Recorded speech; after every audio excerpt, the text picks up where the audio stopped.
حسین علیہ السلام فرماتے عباس یہ وہی مٹی ہے، یہ وہی خوشبو ہے جو نانا رسول اللہ نے ہمیں بتائی تھی۔ چھوٹا کر کے انہوں نے بنایا جہاں پہ سادات کے محملوں کو رکھا گیا تھا، جہاں پہ روکا گیا تھا، جہاں پہ بیبیاں سوار ہوتی تھی۔ تو اس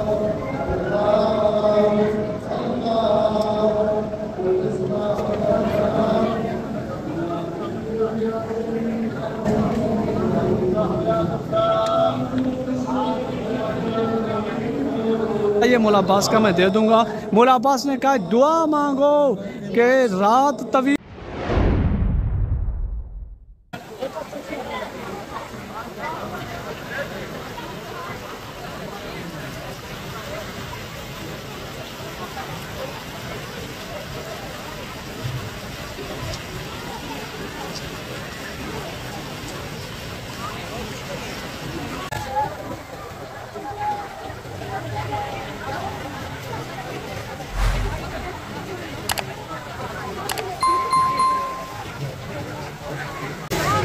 اللہم صلی علی محمد وعلی محمد وعجل فرجہم۔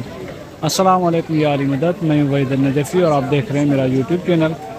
اس وقت میں باب الراس کربلا محلہ روضہ امام الحسین علیہ السلام پہ کھڑا ہوا ہوں باب الراس کی طرف، اور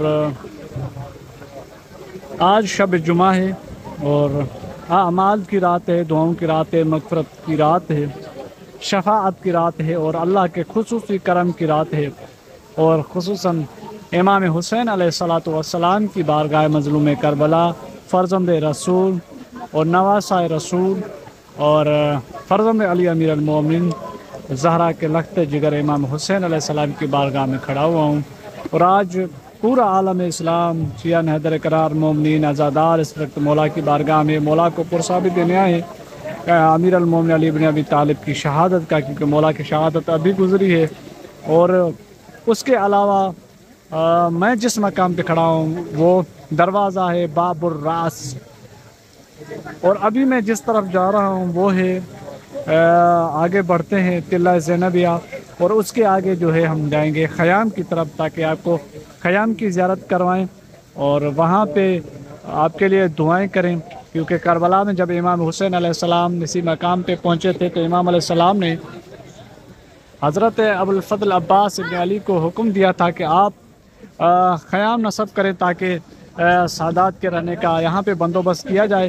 اور امام حسین علیہ السلام جیسے کربلا میں پہنچے تھے تو امام علیہ السلام نے سب سے پہلے جب یہاں اسی کربلا کے صحرا میں پہنچے تھے تو امام علیہ السلام گھوڑے سے اتر کر اور سب سے پہلے کربلا کی مٹی کو ہاتھ میں اٹھایا اور اس کو سونگا۔ امام حسین علیہ السلام فرماتے عباس یہ وہی مٹی ہے، یہ وہی خوشبو ہے جو نانا رسول اللہ نے ہمیں بتائی تھی، اور یہ وہی مٹی ہے جس کے بارے میں نانا رسول اللہ نے مجھے بتایا تھا۔ اپنا خیمہ اور سادات کے خیام یہاں پہ نصب کرو کیونکہ ہماری منزل یہاں تک ہے۔ پھر حضرت عباس ابن علی قمر بنی ہاشم کے سربراہ سپہ سالاری میں یہاں پہ سادات کے خیمے نصب کیے گئے، اور خیموں کی ایک ترتیب ہے جو وہ بھی آپ کو دکھاؤں گا، لیکن اس سے پہلے جس میں طرف جا رہا ہوں تو تلہ زینبیہ ابھی اس پہ بہت کام جاری اور ساری ہے، ابھی آپ دیکھ رہے ہوں گے، اور انشاءاللہ یہ بہت جلد ہی کام مکمل ہو جائے گا، کیونکہ آگے سے چیلم آنے والا ہے تو بہت تیزی سے یہ کام چل رہا ہے۔ تو اس سے پہلے ہم آگے چلے خیام کی طرف، ہم کوشش کرتے ہیں کہ اس سے پہلے جناب زینب الکبریٰ تلہ زینبیہ پہ چل کے سیدہ کو سلام پیش کریں، دعائیں مانگیں، اور اس کے بعد جو ہے ہم آگے خیام کی طرف چلیں۔ اللہم صلی علی محمد وعلی محمد وعجل فر۔ یہ مقام ہے تلہ زینبیہ، مقام جناب زینب الکبریٰ سلام اللہ علیہ۔ السلام علیکم یا سیدتی و یا مولاتی یا زینب الکبریٰ سلام اللہ علیہ۔ یہ بی بی کا مقام ہے، آگے اوپر آپ دیکھیں گے سیدہ زینب الکبریٰ سلام اللہ علیہ کا مقام تلہ زینبیہ، اور یہ وہ مقام ہے جس مقام پہ جناب زینب الکبریٰ کھڑے ہو کے اور خیام کے اندر سے یہ منظر دیکھ رہی تھی کربلا کا، اور امام حسین علیہ السلام جب مقتل گاہ کی طرف آئے تھے تو اسی مقام پہ کھڑے ہو کے جناب زینب الکبریٰ دیکھ رہی تھی، اور جب عمر سعد ملعون اور شمر ملعون امام حسین کے سر مطہر کے اور گردن پہ جب خنجر چلا رہے تھے، اسی وقت بھی جناب زینب الکبریٰ اس مقام پہ آئی تھی، اور مقام یہ تھا کہ یہ پہلے پوری صحرا برابر تھی، لیکن جب امام حسین علیہ السلام نے یہ منظر دیکھا کہ میری بہن مجھے دیکھ رہی ہے اور شاید یہ منظر نہ دیکھ پائے، تو امام حسین علیہ السلام التجا کی ہے ایک کہ پروردگارا میری اس غربت کو، میری اس ظلمت کو، اور میری بہن شاید نہ دیکھ پائے، اس زمین کو نیچے کر دے تاکہ میں اپنی بہن کو دکھائی نہ دوں اور میرا ظلم میری بہن کو نہ دکھائی دے۔ تو راوی کہتے ہیں کہ امام حسین علیہ السلام جس مقام پہ تھے اور جہاں پہ یہ قاتل مولا پہ ضربے لگا رہا تھا، اسی وقت وہ مقام نیچے چلا گیا۔ پھر جناب زینب الکبریٰ فرماتی ہے کہ پروردگارا میں دیکھنا چاہتی ہوں اپنے بھائی کا امتحان، اس زمین کو ذرا اونچا کر دے تاکہ میں اپنے بھائی کا مقام دیکھوں۔ تو راوی کہتے ہیں کہ یہ طلع زینب اوپر بلند ہوا اور جناب زینب الکبریٰ نے وہ منظر دیکھا اور اپنے صبر کا جناب زینب الکبریٰ نے اپنے صبر کو تھاما اور بیوی نے اتنا صبر دکھایا، اور یہ وہ جناب زینب الکبریٰ ہیں، راوی کہتے ہیں کہ یہ کفیلۃ السجاد ہے اور شریکۃ الحسین ہے۔ کائنات میں ایک بات بتاؤں، امام حجت ہوتا ہے، امام حجت ہوتا ہے، جو بھی امام چاہے آپ کر سکتے ہیں، جو کچھ بھی امام مانگے آپ دے سکتے ہیں، کیونکہ حجت ہے۔ امام چاہے جہاد کرو کر سکتے ہو، واجب ہو جاتی ہے آپ کے اوپر، لیکن یہ عجیب اور اتنا مقام اور مقدر ہے جناب زینب الکبریٰ کا کہ 4 اماموں پہ بیوی کی حکومت۔ یہ کمال دیکھیں کہ 4 اماموں پہ جناب زینب الکبریٰ حکومت کرتی ہے۔ امام حسین حجت ہے، لیکن بیوی فرماتی ہے بھیا حسین مجھ سے مشاورت کرو۔ دیکھو حجت خدا جناب زینب الکبریٰ سے مشاورت کر رہا ہے کہ بیوی میری بہن اب کیا کرنا ہے، کربلا کے اس معرکے کو کیسے آگے بڑھانا ہے، کس کو خط لکھنا ہے، کس کو چھوڑنا ہے، کس کی ہدایت کرنی ہے، سب امام حسین پوچھا کرتے تھے۔ دوسری نمبر پہ آ جائیں امام سید الساجدین زین العابدین، بیوی فرماتی ہے سجاد آپ نہ گھبرائیں، میں زینب حاضر ہوں، میں ہر مقام پہ خطبہ دے کے اپنے بھائی کے دین کو بچاؤں گی، نانا کے دین کو بچاؤں گی، اور بھائی کے اس صبر کو میں زندہ رکھوں گی۔ یہ امام سجاد پہ حکومت۔ دوسرا ہے امام باقر علیہ السلام، اپنے وقت کے حجت معصوم ہے، اس کو کہتی تھی، اس کو تسلیاں دیتی تھی کہ باقر اتنا گریہ نہ کریں۔ یہ چوتھا ہوا امام حسن مجتبیٰ، امام حسن کو تسلیاں دیتی تھی، ان سے مشاورت، یعنی بی بی کا ایک عظیم مقام ہے کہ ہر معصوم، حالانکہ عصمت میں بی بی کا مرتبہ بلند ہے لیکن امامت میں نہیں ہے، پھر بھی 4 امام بی بی سے مشورہ کرتے تھے۔ یہ عالمہ غیر معلمہ کی بیٹی تھی اور ایک باکمال تھی جناب زینب الکبریٰ، وہ تھی کہ شام کی بازار میں جب بیوی اس جلال میں آ گئی اور بیوی نے دیکھا کہ اب میرے بھائیا کا جو قتل ہے وہ چھپایا جا رہا ہے اور توہین ہو رہی ہے، تو بیوی نے جلال میں آ کے علی امیر المومنین کے لہجے میں خطبہ دیا اور بیوی نے فرمایا اسکت یبنت طلقاء، اے طلاق کی ماں کے بیٹے ابھی چپ کر جا۔ تو کہتے ہیں صرف وہ چپ نہیں، ایسا محسوس ہو رہا تھا کہ جیسے سب کی روح پرواز کر چکی ہو، یہ جلال تھا بیوی کا۔ بیوی نے وہاں پہ شام ایک طویل خطبہ دیا ہے، خطبہ دیتے بیوی فرماتی ہے کہ اے یزید تو بتا کہ آیا ہم قیدی ہیں تمہارے یا تم ہمارے غلام ہو، تمہاری کیا حکومت ہے، تمہاری کیا سلطنت ہے؟ وہ یزید کہتا ہے میری حکومت ہے، یہ میری توہین کر رہی ہو۔ تو بیوی نے فرمایا اگر تم چاہتے ہو اور تم کہتے ہو کہ میری حکومت ہے تو پھر یہ جو ہوائیں چل رہے اس کا رخ بدل دو، یہ جو اونٹوں کے گلوں میں گھنٹیاں باندھی ہوئی ہیں اس کو خاموش کروا دو۔ تو کہتا ہے یہ میرے بس میں نہیں ہے۔ بیوی فرماتے اب دیکھ، بیوی نے اس قط کہا تو ایسا محسوس ہوا کہ پورے کا پورا عالم سکرات میں ہو گیا۔ یہ جلال، یہ شجاعت تھی بیوی کی، اور وہ مقام طلع زینب بھی آئے۔ ابھی میں امام حسین علیہ السلام کے باب القبلہ پہ آیا ہوں اور ابھی ہم چلیں گے خیام کی طرف۔ السلام علیکم یا ابا عبداللہ الحسین۔ باب القبلہ سے بالکل بیک سائڈ پہ سب کا دیکھا ہوا ہے طلع زینب، وہاں پہ ذرا زیارت کرتے ہیں اور اس کے بعد ہم واپس آئیں گے مولا کی بارگاہ میں۔ ابھی ہم چلتے ہیں طلعہ زینبیہ کی طرف اور وہاں پہ مولا سے توسل کرتے ہیں اور دعا بھی مانگتے ہیں، کیونکہ یہ مقامات مقدسات ہے اور ان کی زیارت کرنا اجر و ثواب ہے، اور یہاں پہ ہی ہر شخص کی دعائیں قبول ہوتی ہیں۔ چلتے ہیں مولا کی بارگاہ میں اور مولا کے گھر کی طرف چلتے ہیں، وہاں چند دعائیں مومنین کے لیے، کیونکہ یہی دعاؤں کی قبولیت کا وقت ہے اور شب جمعہ مستحب ہے زیارت کرنا۔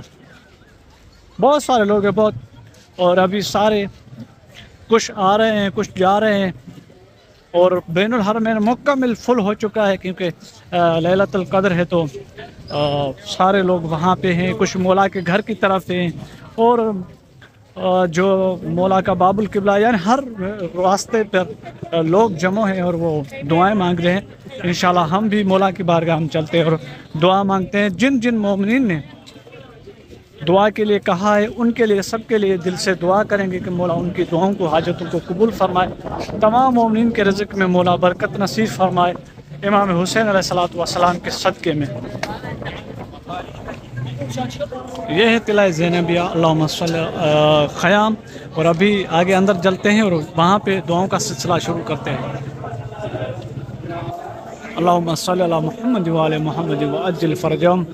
خیام کی طرف پہنچ چکے اور آگے بڑھتے ہیں۔ پہلے حضرت ابو الفضل عباس قمر بنی ہاشم کی زیارت کرتے ہیں، کیونکہ پہلے ہی سینٹر میں ہی سرکار باب الحوائج کا خیمہ ہے۔ جس ترتیب سے امام حسین علیہ السلام نے بتایا تھا اسی ترتیب سے بالکل یہ خیمے بنائے گئے ہیں۔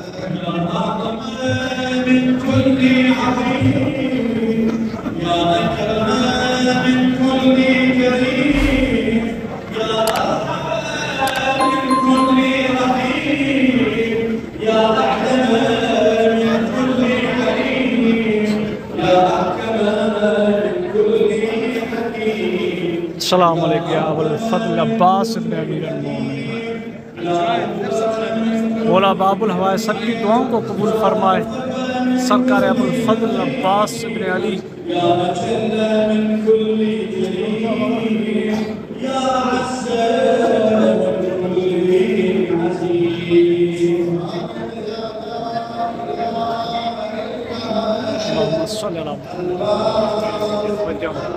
یہ ابو الفضل عباس کا خیمہ اسی ترتیب اور اسی طریقے سے جس طرح امام حسین علیہ السلام نے بتایا تھا۔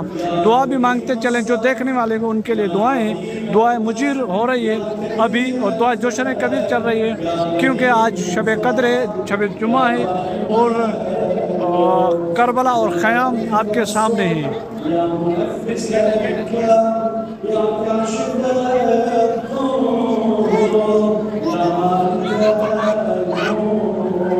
یہ غرفات ہیں، یہ ایک چھوٹے کمرے بنائے گئے ہیں، غرفے بنائے گئے ہیں۔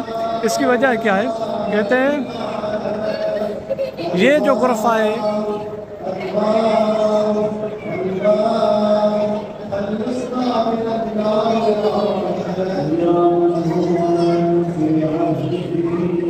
یہ وہ ایک نقشہ ہے چھوٹا کر کے انہوں نے بنایا، جہاں پہ سادات کے محملوں کو رکھا گیا تھا، جہاں پہ روکا گیا تھا، جہاں پہ بیبیاں سوار ہوتی تھی۔ تو ان غرفات میں ابھی انہوں نے چھوٹا کر ایک نقشہ بنایا تاکہ لوگ سمجھ سکتے کہ کیا ہوا تھا کربلا میں، کس طرح ایک نقشہ تھا۔ تو ابھی ہم آگے چلتے ہیں اور پہلے مولا عباس کا خیمہ، اس کے بعد بیچ میں سینٹر میں امام حسین علیہ السلام کا خیمہ آ رہا ہے۔ السلام علیکم یا اہل بیت النبوہ، اللہم صلی علی محمد وآل محمد تو معدن الرسالہ، پروردگارہ بحق امام الحسین علیہ السلام، بحق زینب الکبریٰ، تمام مومنین کی دعاؤں کو قبول فرما، تمام حاجت مندوں کی حاجتوں کو قبول فرما، بحق علی امیر المومنین، تمام مومنین کے رزق میں وسعت عطا فرما۔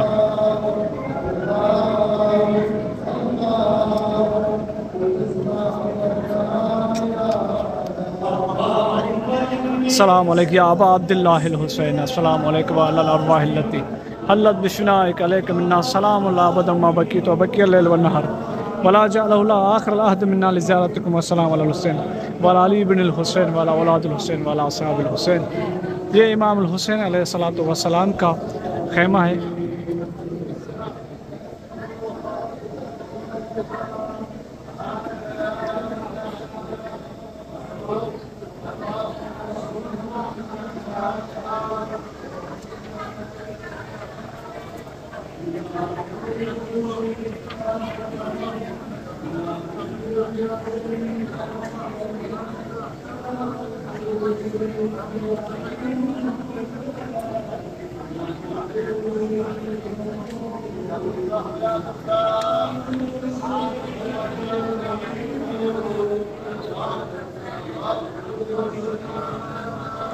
اللہم صلی علی محمد وآل محمد وعجل فرجہم۔ اس کے بعد ہم آگے بڑھتے ہیں اور آگے امام حسین علیہ السلام کے خیمے کے بالکل بیک سائڈ پہ جو خیمہ تھا وہ جناب زینب الکبریٰ کا لگایا گیا تھا۔ اس کی وجہ یہ تھی کہ جناب زینب الکبریٰ سے امام حسین علیہ السلام مشورے کیا کرتے تھے کہ اب کیا کرنا ہے کیا نہیں، تو ایک امام حجت اپنی بہن کا خیال بھی رکھتے تھے اور باتیں بھی، اور حضرت ابو الفضل عباس سپہ سالار تھے تو وہ سینٹر ابتدا میں ہی لگائے گئے تھے تاکہ ہر چیز کو وہ کنٹرول میں کرے۔ تو یہ مقام ہے جناب زینب الکبریٰ کا۔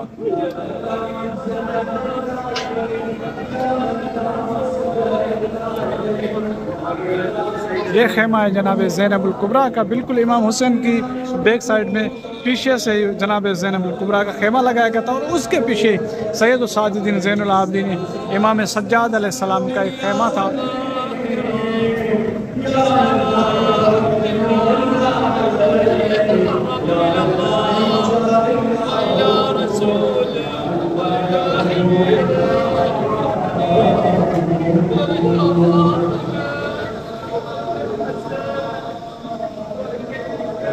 یہ خیمہ امام سجاد علیہ السلام کا، زین العابدین کا، اور اس کے بعد ہم چلتے ہیں آگے، اور جو ہاشمی جوان تھے جناب قاسم مولا کا خیمہ، اور وہاں پہ آپ کو دعائیں کرتے ہیں، اور ابھی دعائیں جوشن قدر ہو رہی ہے، اعمال جاری ساری ليلۃ القدر ہے، اس رات میں زیارت بھی کرے اور دعائیں بھی مانگے۔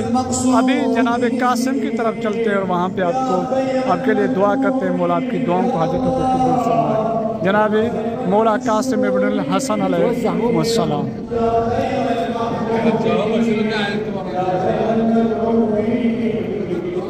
اللہم صلی علی محمد وعلی محمد وعجل۔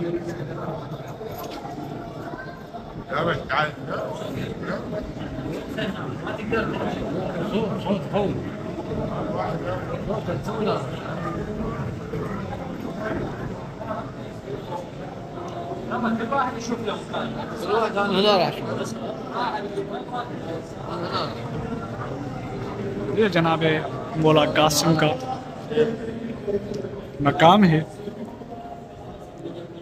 امام حسن علیہ السلام کا فرزند مولا قاسم ایک عظیم الشان ہستی تھے، نفیس مزاج مولا تھے، اور امام حسین علیہ السلام بہت روئے ہیں مولا قاسم کی اجازت کو لے کے، کیونکہ امام حسین علیہ السلام کے پاس جب مولا قاسم آئے کہ مجھے اجازت چاہیے، تو امام حسین علیہ السلام نے فرمایا کہ آپ میرے بھائی کی نشانی ہیں، میں آپ کو کیسے جو ہے ایک میدان کی طرف بھیجوں، آپ ایک نشانی ہے، ایک ہی ہے، اور میں بھائی کی نشانی کو کیسے، کیونکہ جب بھی مجھے بھائی کی یاد آتی ہے، بھائی حسن کی، تو میں آپ کو دیکھ لیتا ہوں، مجھے سکون ملتا ہے۔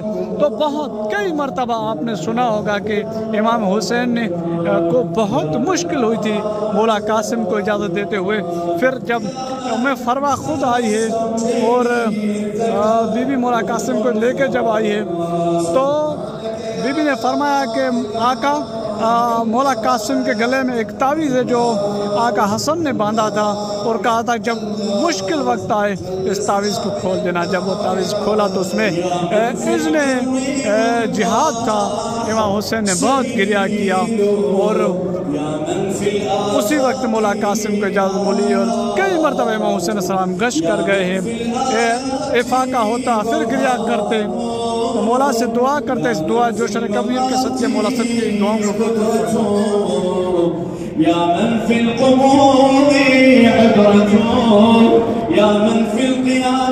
ابھی دعا جوشن کبیر ہو رہی ہے، اور خیام میں دعا کرتا ہوں کہ مولا سب کی دعاؤں کو، حاجتوں کو قبول فرمائے۔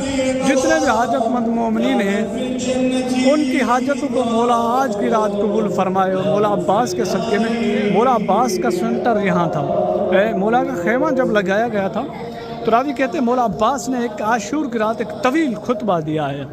مولا عباس نے فوج اشقیاء کے ہوش گوا دیے، اتنا طولانی خطبہ مولا عباس نے دیا۔ پھر مولا بیٹھ گئے، ایک مرتبہ بیٹھ گئے۔ کسی شخص نے مولا عباس کو بتایا کہ مولا میں نے دیکھا ہے کہ خیام کے پیچھے کوئی شخص ہے جو ہماری جاسوسی کر رہا ہے۔ کیا بولتا ہے؟ یتجسس خلف الخیام، مولا خیام کے پیچھے کوئی ہے جو ہماری جاسوسی کر رہا ہے۔ وَوَصَّبَ الْعَبَّاسُ عَلَى بَطْنِ فَرَسِ كَالْأَسَدِ الْغَضْبَانِ۔ راوی کہتے ہیں عباس مولا کو اتنا جلال آ گیا کہ بغیر زین کے گھوڑے کی پیٹھ پہ مولا عباس بیٹھ گئے ہیں۔ حتیٰ قام بین لشکر الاعداء، پلک جھپکنے کی دیر نہیں تھی، مولا عباس اتنی جلالت کے ساتھ گھوڑے پہ بیٹھے اور اتنی تیزی سے لشکر اعداء میں آ کے ٹوٹ پڑے کہ دشمنوں کو پتہ نہیں چلا کہ عباس ہمارے درمیان میں ہے، اتنی جلالت کے ساتھ۔ اور اس کے بعد مولا عباس فرماتے ہیں کہ کیا تم ارادہ رکھتے ہو کہ امام حسین کو قتل کریں؟ جب مولا عباس کو جلال آ گیا تو مولا عباس نے یاد دلایا، تم لوگوں نے ایک مرتبہ پہلے بھی غلطی کی تھی، وہ یہ غلطی کی تھی کہ رسول خدا کو آپ قتل کرنے کا ارادہ رکھتے تھے، لیکن اس وقت جب بستر پہ بابا کو آپ نے پایا تو آپ کی نیندیں حرام کر دی تھی بابا نے، اور آج میں اس کا بیٹا ہوں۔ اگر میں نے آپ کو سانس لینے کی بھی اجازت دی تو میں زہرا کی دعا نہیں اور ام البنین کا لگتا جگر نہیں ہوں۔ جس آنکھ نے بھی امام حسین کو میری نگاہ سے دیکھا اس کی آنکھ نہیں ہوگی، کسی کا ہاتھ نہیں ہوگا۔ تو امام علیہ السلام نے، مولا عباس نے ایک آخر میں جملہ کہا ہے کہ میں چاہتا ہوں، یہ عاشور کی رات کی بات کر رہا ہوں، مولا عباس فرماتے ہیں دعا مانگو خدا سے۔ یہ ایک خطبہ میرے پاس موجود ہے، جس کو چاہیے مولا عباس کا میں دے دوں گا۔ مولا عباس نے کہا دعا مانگو کہ رات طویل ہو جائے، ان رات میں آپ کے لیے امان ہے۔ مولا نے فرمایا دعا مانگو کہ آج کی رات طولانی ہو جائے، اسی رات میں آپ کی امان ہے۔ اذا طلع الصبح والسحر، مولا فرماتے اگر صبح ہو گئی تو آپ کو میں سانس لینے کی بھی مہلت نہیں دوں گا، اس طرح ٹوٹ پڑوں گا جس طرح غضبناک شیر کسی شکار کے اوپر ٹوٹتا ہے۔ مولا عباس اس جذبے کے ساتھ مولا نے فرمایا آج کی رات ہے، دعا مانگو یہ رات طولانی ہو جائے کہ قیامت ہو جائے، اتنی رات طویل ہو جائے کہ قیامت ہو جائے۔ اگر قیامت نہیں ہوئی اور صبح سحر ہو گیا تو سمجھو کہ آپ بھاگتے نظر آؤ گے، لیکن عباس بھاگنے کی اجازت نہیں دے گا۔ تو ابھی میں خیام میں ہوں، دعا مانگتا ہوں کہ مولا آپ کی دعاؤں کو، حاجتوں کو قبول فرمائے۔ سخی عباس آپ کے رزق میں برکت نصیب فرمائے، آپ کی اور ہماری دعاؤں کو مولا قبول فرمائے۔ اللہم صلی علی محمد وآل محمد وعجل فرجہم۔